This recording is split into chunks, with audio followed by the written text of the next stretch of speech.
Welcome, history fanatics, to Mrs. Heron's video playlist, where you will get the best of the best in social studies. We're beginning in Unit 1, Origins of Mesopotamia and Early Civilization. Between 604 to 586 BC, roughly speaking, the Jews go into captivity in Babylon. God is seen to be physically dwelling within the house of Yahweh, the temple in Jerusalem. And so for the Jews who are now living in exile, they're separated from the physical presence of their God.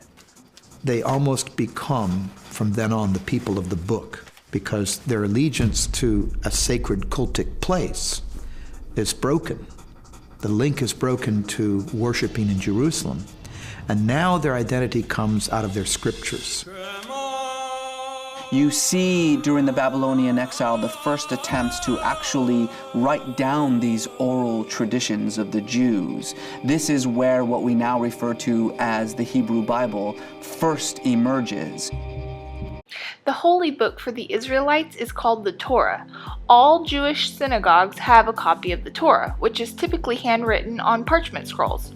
It includes some of the Israelites' most sacred records of history, including important laws and events that have occurred. It has 5 books. They are Genesis, Exodus, Leviticus, Numbers, and Deuteronomy. You should recognize them as the first 5 books in the Old Testament of the Christian Bible. Despite constant pain and suffering that seemed to afflict the Israelites, they remained faithful in God's plan for their nation. God was, and still is, the beacon of light that first made that covenant with Abraham centuries before. A covenant is an agreement or a promise that cannot be broken. The unique beliefs of the Israelites eventually developed into an entirely new religion, what we know as Judaism today. Judaism was different from the polytheistic religions of that time. The Israelites believed that God was always with them and that He is everywhere and cannot be ended by man-made destruction. In contrast, most ancient people believed that they had to visit a physical location to be in the presence of their God. Israelites are considered to be God's chosen people, as told in the book of Genesis and by Moses himself. Moses told the Israelites that they were going to one day control the promised land of Canaan, which, as you saw, they did. You take too much upon yourself. We will not live by your commandments. We're free. Hey, there is no freedom without the law. Whose law, Moses? Yours? Did you carve those tablets to become a prince over us? Who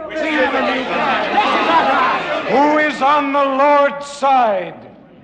Let him come to me.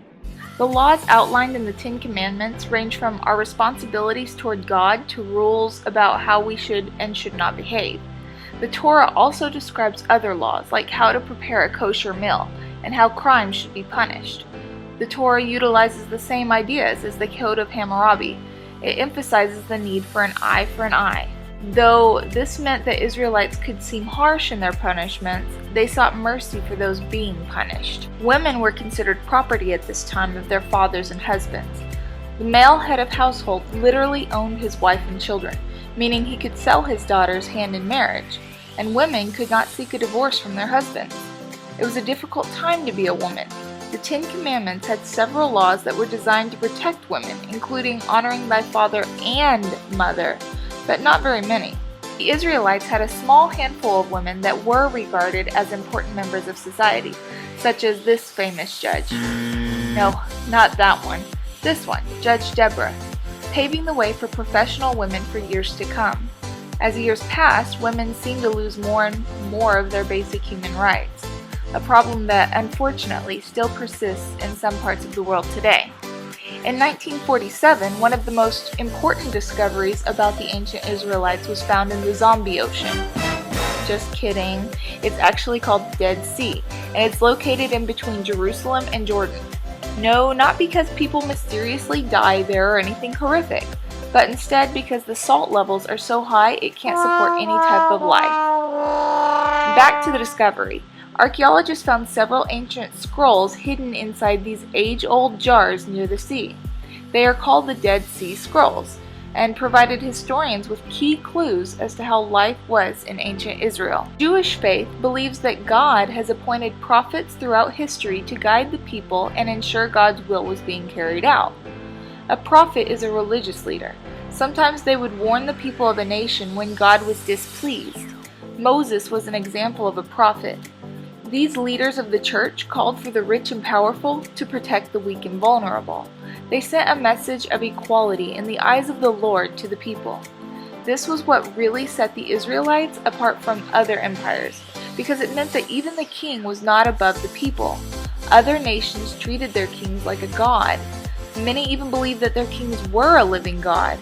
To the Israelites, the king was just an ordinary human being who would at one point be judged the same as any other man. In 135 AD, the Roman Empire made life even more difficult for the Israelites. They caused the ultimate diaspora of the Jewish people. A diaspora is when an entire group of people are scattered around the world away from their original homeland.